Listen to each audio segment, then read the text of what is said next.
Il est écrit dans le psaume 34, verset 19. Le Seigneur est près de ceux dont le cœur est brisé, et il délivre ceux dont l'âme est écrasée.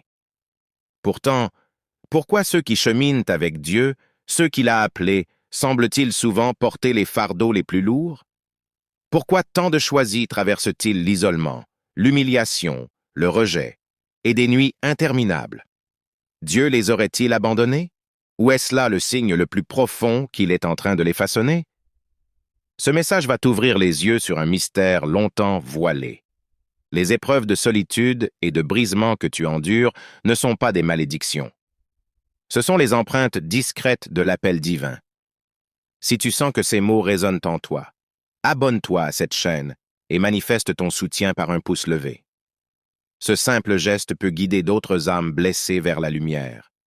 Reste jusqu'à la fin, car nous allons plonger ensemble dans des vérités bibliques profondes, et je te partagerai une prière qui pourrait transformer ta foi. Je t'invite aussi à écrire dans les commentaires « Seigneur, même dans la solitude, je te suivrai. » Car c'est là que tout commence. Quand Dieu choisit une personne, il ne l'élève pas immédiatement vers la gloire.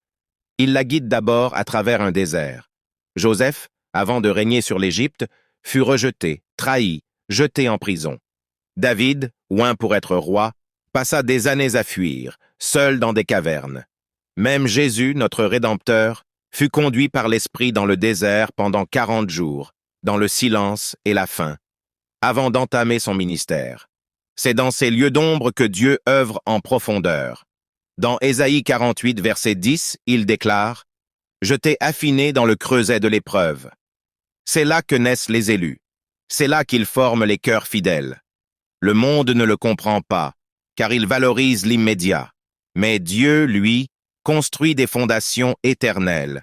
Dans Romains 8, verset 18, Paul proclame « Les afflictions du présent ne sont rien face à la gloire qui sera révélée. » Oui, l'épreuve n'est pas un hasard. La solitude n'est pas un oubli. Le brisement n'est pas un abandon. C'est une vocation. C'est une œuvre divine. Et ceux qui persévèrent dans ces saisons ardentes deviennent des témoignages vivants de la fidélité de Dieu. Ce que tu vis n'est pas fortuit. Il y a des vérités profondes, souvent méconnues, que Dieu veut te dévoiler au cœur de ton isolement. Écoute attentivement. Voici 7 révélations bibliques puissantes qui vont illuminer ton chemin, réchauffer ton cœur et transformer ta perception de l'épreuve. Prépare-toi à recevoir ce que le ciel veut t'offrir. Première vérité. Dieu t'isole pour que tu apprennes à discerner sa voix seule. Tant que tu es entouré, tant que les voix humaines résonnent plus fort que celles de l'esprit, tu risques de suivre des chemins tracés par les hommes plutôt que par Dieu. La solitude n'est pas une sanction, mais une invitation. Une invitation à entrer dans une communion intime que la foule ne peut offrir. Dans Osée 2, verset 14, Dieu dit « Je vais l'attirer, je la mènerai au désert, et là, je parlerai à son cœur. » Ce n'est pas dans les palais que Dieu parle le plus fort, mais dans le désert. Là où tout s'écroule, là où tu n'as plus rien à quoi te raccrocher, Dieu se révèle. Sa voix devient limpide quand le tumulte du monde s'éteint. Parfois, il permet que tu perdes des soutiens, des amis, des repères, pour que tu réalises que sa présence est ton unique ancre. Quand tu es seul, quand personne ne t'encourage ou ne te console, c'est là que tu découvres la douceur de sa voix. C'est là que sa parole devient ta nourriture quotidienne, une source vive dans un sol aride. Moïse a entendu l'appel de Dieu dans l'exil, loin de l'Égypte, dans le silence. C'est là, dans cet isolement, qu'il a vu le buisson ardent. Ce n'est jamais un hasard. Ce que tu prends pour un abandon est en réalité un appel sacré.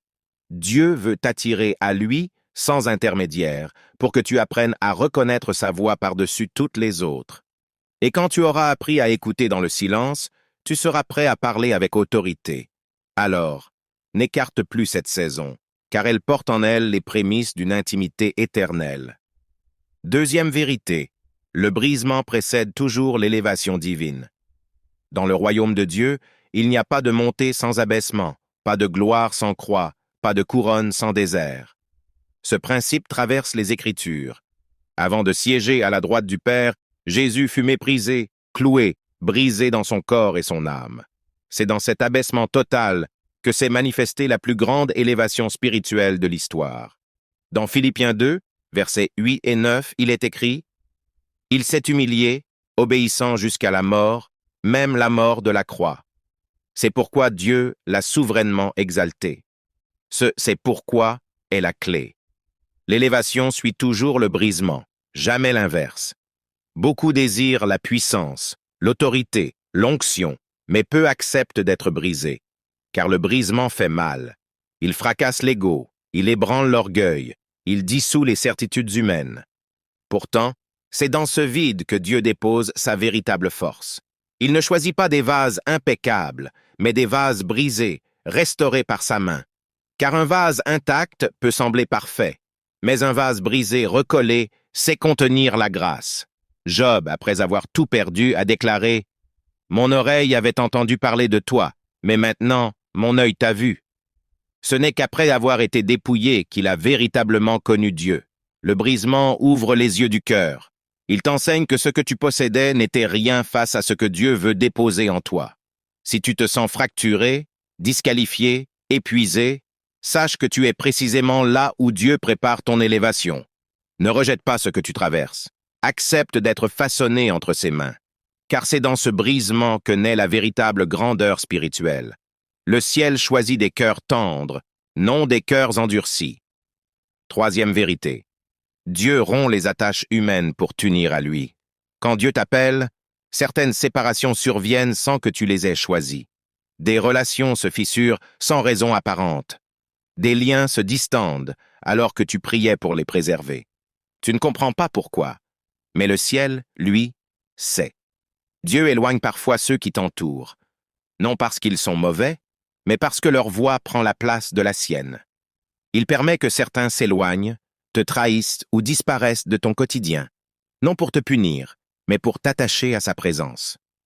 Dans Genèse 12, Dieu dit à Abraham « Quitte ton pays, ta parenté, la maison de ton père, et va dans le pays que je te montrerai. » C'est la première étape de l'appel divin, la séparation. Elle est souvent douloureuse, car elle t'arrache à ce qui te définissait, te sécurisait, te comprenait. Mais Dieu ne peut bâtir sa promesse sur les fondations de ton confort humain. Il t'emmène ailleurs, il te sanctifie, il te met à part, il coupe pour greffer, il arrache pour planter. Parfois, ceux que tu aimais deviennent ceux qui te méprisent, ceux avec qui tu partageais des rires ne te reconnaissent plus. Même Jésus l'a vécu. Dans Jean 6, il est écrit que plusieurs de ses disciples se retirèrent et cessèrent de marcher avec lui. Au lieu de les retenir, Jésus se tourna vers les 12 et demanda « Et vous, ne voulez-vous pas partir aussi ?» Dieu ne force personne à rester près de toi. Il veut que ta fidélité repose sur ton attachement à lui seul, non sur la présence des autres. Si des gens s'éloignent, ne les retiens pas. Si tu ressens l'abandon, tourne-toi vers le ciel, car c'est Dieu qui taille la vigne. Et ceux qui restent, ceux qui reviennent, seront ceux que sa main a choisis pour ta destinée. Quatrième vérité, tes larmes silencieuses sont des semences de puissance spirituelle. Il y a des pleurs invisibles, des soupirs que même tes proches ne perçoivent pas, des luttes intérieures que tu portes en secret. Pourtant, dans le royaume de Dieu, rien n'est ignoré. Chaque larme versée dans la foi devient une graine plantée dans le sol de l'épreuve. Dans Psaume 126, verset 5, il est écrit « Ceux qui sèment dans les larmes moissonneront dans la joie. » Voilà la promesse. Tes pleurs ne sont pas vains. Ils sont enregistrés dans les cieux. Ils parlent plus fort que bien des prières. Dans l'intimité de ta chambre, dans le silence de tes pensées, tu as gémi sans mots. Tu t'es demandé si Dieu t'entendait. Mais sache ceci, il n'est jamais sourd aux larmes d'un cœur sincère. Ces larmes creusent en toi une profondeur que le monde ne peut comprendre. Elles te vident de toi-même pour te remplir de sa paix. Elles dissipent les illusions pour révéler l'essentiel. Elles attirent la tendresse du Père plus sûrement que 1000 discours pieux. Si cette parole te touche, fais un acte de foi maintenant. Like cette vidéo pour dire à Dieu « Je crois que mes larmes ne sont pas perdues ». Abonne-toi si tu veux avancer dans la foi, même dans l'obscurité. Tu n'es pas seul dans ce désert. D'autres, comme toi, traversent cette vallée. Ensemble, nous formons une génération que Dieu restaure dans le silence. une génération façonnée dans le secret. Souviens-toi, ce que tu sèmes dans les larmes, tu le récolteras dans l'allégresse. Ce que tu vis dans le silence, tu l'annonceras bientôt avec autorité. Car les grandes délivrances naissent dans les nuits de prière, dans les crises muettes, dans les saisons où il ne reste que Dieu. Et quand il décide de te relever, nul ne pourra t'abaisser. Cinquième vérité. Dieu cache ses élus pour les préserver du regard humain. Quand Dieu place un appel spécial sur ta vie, il ne t'expose pas immédiatement. Il te couvre, il te protège, il te garde dans un lieu secret. Parfois, ce lieu ressemble à un oubli. Tu as l'impression que ta vie est invisible, que ton appel est étouffé, que rien n'avance. Mais ce n'est pas un oubli, c'est une stratégie divine. Dans Ésaïe 49, verset 2, le prophète dit « Il a fait de ma bouche une épée affûtée. Il m'a couvert de l'ombre de sa main. Il m'a rendu semblable à une flèche acérée. Il m'a caché dans son carquois. » Voilà ce que Dieu fait avec ceux qu'il prépare. Il les dissimule. Il les forme dans l'ombre. Il les aiguise dans le secret. Quand Dieu t'utilisera, ce ne sera pas pour l'approbation des hommes, mais pour accomplir sa volonté. Pour cela, il refuse que tu sois contaminé par l'orgueil, les flatteries ou les pressions de ceux qui ne comprennent pas ton appel. Il t'éloigne des projecteurs pour affermir ton cœur dans l'obscurité. Il te prive de la reconnaissance humaine pour que tu cherches uniquement la sienne. Il te retire des regards pour que tu apprennes à vivre devant lui seul. Souviens-toi de Moïse. Pendant 40 ans, il fut caché dans le désert de Madian, oublié des siens, mais c'est là que Dieu l'a façonné comme libérateur. Ce que les hommes ne voyaient plus en lui, Dieu le fortifiait. Et lorsque son heure est venue, Moïse est apparu avec une autorité incontestable. Ne méprise pas ces saisons d'invisibilité. Elles ne sont pas la fin, mais une attente sacrée avant l'heure divine. Dieu ne t'a pas écarté. Il t'a réservé. Et quand il dira « maintenant », rien ni personne ne pourra t'empêcher d'entrer dans ce qu'il a préparé pour toi. Sixième vérité, l'isolement révèle la foi authentique, celle qui persiste sans applaudissement. Tant que tu es entouré, encouragé, admiré, ta foi peut sembler solide. Mais c'est dans le silence, dans l'absence de reconnaissance, dans les lieux où personne ne te voit, que Dieu teste la pureté de ton attachement. Crois-tu en lui-même quand tout semble immobile? L'aimes-tu même quand il semble silencieux?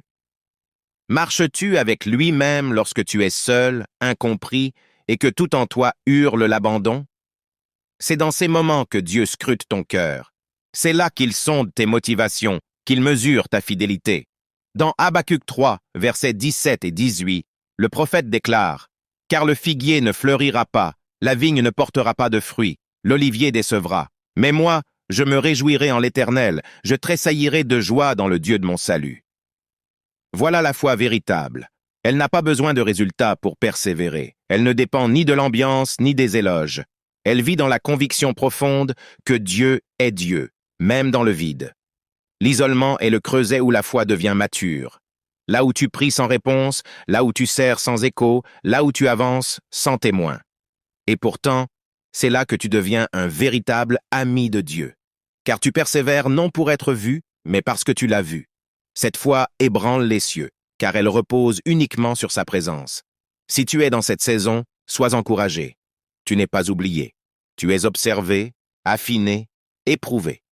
Dieu t'enseigne la fidélité silencieuse, celle qui plaît au ciel, celle qui précède les grandes missions. Car avant d'envoyer publiquement, Dieu construit secrètement. Et ceux qui tiennent dans l'ombre brilleront sans se perdre dans la lumière. Septième vérité, le brisement ouvre ton cœur à la compassion divine. Certaines douleurs que Dieu permet ne visent pas à te détruire, mais à te transformer. Des épreuves si profondes qu'elles brisent en toi la dureté, l'orgueil, l'indifférence. C'est dans ces blessures que naît une compassion authentique, celle qui ne vient pas de l'intellect, mais des entrailles, celle qui reflète le cœur de Jésus. Dans Hébreux 4, verset 15, il est écrit « Nous n'avons pas un grand prêtre incapable de compatir à nos faiblesses. Au contraire, il a été tenté en tout comme nous, sans péché. Jésus comprend ta douleur, non parce qu'il l'a étudiée, mais parce qu'il l'a vécue. C'est ce que Dieu veut faire en toi. Il ne veut pas que tu sois un témoin distant, théorique, insensible. Il veut que tu sois un canal vivant, touché par les épreuves des autres. Cela ne s'apprend pas dans les livres. Cela se vit dans les nuits de prière sans réponse, dans le rejet, l'injustice, l'abandon. Alors tu commences à comprendre les autres. Tu prises avec ton cœur, pas seulement avec des mots. Tu portes des fardeaux qui ne sont pas les tiens. Tu deviens un intercesseur. Dieu utilise le brisement pour façonner en toi la douceur de Christ. Il te rend capable d'aimer ceux qui ne t'aiment pas, de pardonner sans excuse, d'agir avec miséricorde là où d'autres choisiraient la vengeance. Cette compassion, le monde ne peut la produire. Elle vient de l'esprit. Si tu es brisé aujourd'hui, sache que Dieu fait de toi un refuge pour d'autres, une voie de consolation. Et quand tu seras relevé, tu ne seras plus le même. Tu parleras avec l'amour de celui qui t'a consolé, et tu serviras avec la grâce de celui qui t'a relevé. Ce que nous allons explorer maintenant transcende ce que les yeux perçoivent. Il existe des vérités cachées dans les Écritures, réservées au cœur brisé. Si tu veux comprendre pourquoi Dieu agit ainsi avec toi, écoute attentivement. Voici 5 révélations profondes pour ceux que le ciel élève dans le silence. Premièrement, Dieu révèle ton identité véritable à travers le rejet des hommes. Tant que tu es entouré, célébré, intégré, tu risques de te définir par ce que les autres perçoivent de toi. Mais Dieu ne construit pas ton identité sur l'opinion humaine, il la fonde sur ce qu'il a déposé en toi avant ta naissance. Pour cela, il permet le rejet. Il autorise que certains te méprisent, te combattent sans raison, pour que tu te tournes vers lui afin de découvrir qui tu es vraiment. Dans Jean 1, verset 11, il est écrit « Il est venu chez les siens, et les siens ne l'ont pas reçu. » Jésus, plein de grâce et de vérité, fut rejeté par ceux qui auraient dû l'accueillir. C'est dans ce rejet qu'a été révélée la profondeur de son identité céleste. De même, Dieu t'arrache à l'image que les autres ont de toi pour te montrer ce que lui seul voit. Le rejet t'oblige à chercher ta valeur en Dieu seul. Il coupe les sources superficielles pour que tu boives à la source inépuisable, sa parole. Dans cette douleur, tu entendras la vérité de ton appel sans filtre. Ne fuis pas le rejet. Ne cherche pas à plaire à tous. Si le ciel t'a choisi, c'est pour accomplir ce que Dieu a décrété, non pour satisfaire les hommes. Deuxièmement, la douleur t'enseigne plus profondément que les bénédictions. Certaines vérités ne s'apprennent que dans la souffrance, certaines révélations ne viennent que lorsque ton cœur est brisé, lorsque tes certitudes s'effondrent. La bénédiction réjouit, mais la douleur façonne. Elle creuse un espace que seul le ciel peut remplir. Dans Psaume 119, verset 71, David dit « Il m'est bon d'être affligé, afin que j'apprenne tes statuts. » Cette parole renverse notre logique. Elle montre que certaines leçons spirituelles ne s'acquièrent que dans l'épreuve. Quand tout va bien, nous écoutons distraitement.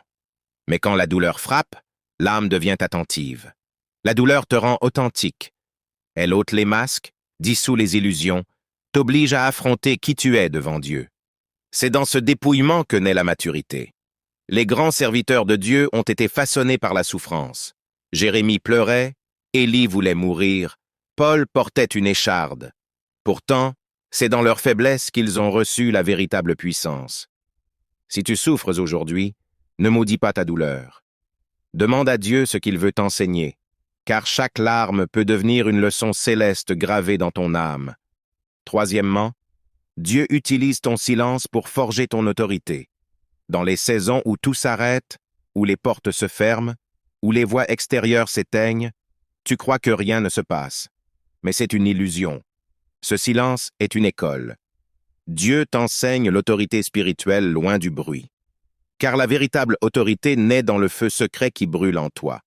Dans Lamentation 3, verset 26, il est écrit « Il est bon d'attendre en silence le secours de l'Éternel. » Le silence n'est pas une punition, mais une discipline. C'est là que Dieu t'émonde, t'apprend à discerner, à prier en profondeur, à parler avec poids. L'autorité se forme dans l'invisible avant de s'exprimer dans le visible. Moïse passa 40 ans dans le silence avant de parler avec la voix de Dieu. Jean-Baptiste grandit dans le désert, loin des applaudissements. Même Jésus, avant son ministère, passa du temps dans le secret. Dieu construit lentement, solidement, pour que ce qui sort de toi soit pur et inébranlable. Ne méprise pas les jours de silence. Plus ils sont longs, plus l'autorité qu'il prépare en toi sera grande. Quatrièmement, la solitude est une réponse divine à tes prières. Tu as prié pour que Dieu t'utilise, pour le connaître plus profondément, pour entendre sa voix. Et depuis, tout s'est fermé. Relations, portes, soutien. Tu te demandes pourquoi. Mais en vérité, Dieu répond à tes prières. Dans Matthieu 6, verset 6, Jésus dit « Quand tu pries, entre dans ta chambre, ferme la porte, et prie ton Père qui est là dans le secret. » Le lieu secret est celui où Dieu t'isole pour te parler sans intermédiaire. Pour t'y conduire, il ferme parfois des portes. Pas pour te rejeter, mais pour t'attirer à lui. Tu as dit « Fais de moi ce que tu veux », et il t'a pris au mot. Il te sanctifie, te sépare, t'emmène plus loin. Nous voulons la profondeur sans payer le prix du retrait. Mais Dieu ne partage pas l'intimité. Il te veut seul à seul. C'est dans la solitude que ton cœur s'ouvre, que tu cries vraiment, que tu changes vraiment. Considère ta solitude comme une réponse céleste. Tu as demandé le feu, il t'a donné le désert. Tu as demandé sa voix, il t'a offert le silence. Ce n'est pas un rejet, c'est une invitation. Cinquièmement, Dieu ne t'isole pas pour t'exclure, mais pour t'aligner avec ton appel. Ce que tu prends pour une mise à l'écart est une mise en position. Quand Dieu retire quelqu'un de la foule, c'est pour déposer en lui quelque chose que la foule ne peut porter. Tu n'es pas écarté, tu es orienté. Dans Galates 1, versets 15 et 16, Paul dit « Quand Dieu, qui m'avait mis à part dès le sein de ma mère, a voulu révéler en moi son Fils, je n'ai consulté ni la chair ni le sang. » L'appel de Dieu est si spécifique qu'il ne peut être validé par les hommes. Paul fut isolé, même des apôtres, pour être formé selon une trajectoire céleste. De même, Dieu t'aligne.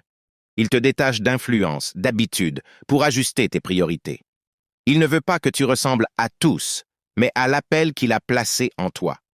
Arrête de croire que tu es en retard ou oublié. Tu es en formation divine.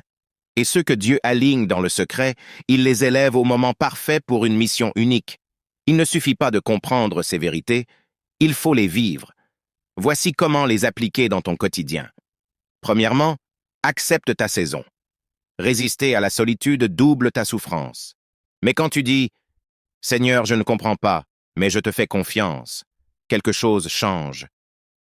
Ton cœur coopère avec le processus divin. Chaque matin, dis « Seigneur, fais de cette solitude un sanctuaire entre toi et moi. » Deuxièmement, transforme ta solitude en lieu de rencontre. Ne reste pas passif. Crée un espace où Dieu peut te parler. Un coin de ta chambre, une heure réservée. Ces moments deviendront ta force. Troisièmement, protège ton cœur des jugements humains. Certains diront que tu es abandonné ou sur une mauvaise voie. Mais les chemins de Dieu ne sont pas ceux des hommes. Reste concentré sur celui qui t'a appelé. Quatrièmement, sanctifie ton attente. L'attente est une école. Transforme-la en adoration. Loue quand tu ne vois rien. Serre quand tu ne ressens rien. Cinquièmement, ouvre ton cœur à la compassion. Tes douleurs t'ont appris à comprendre les autres. Prie pour ceux qui souffrent. Encourage ceux qui traversent le désert. Sixièmement, veille sur ta parole intérieure. Combat les mensonges de l'ennemi avec la parole de Dieu. Proclame, je suis l'ouvrage de ses mains. Il ne m'abandonnera jamais. Septièmement, bénis ton histoire. Cesse de maudire ton chemin. Dis, merci Seigneur pour le feu, les larmes, la solitude, car tu étais là. Cette gratitude ouvre des portes. Voici une parabole pour ton cœur. Il était une fois une graine tenue dans la main du semeur. Elle enviait les oiseaux qui volaient, les feuilles qui dansaient, les fleurs qui brillaient.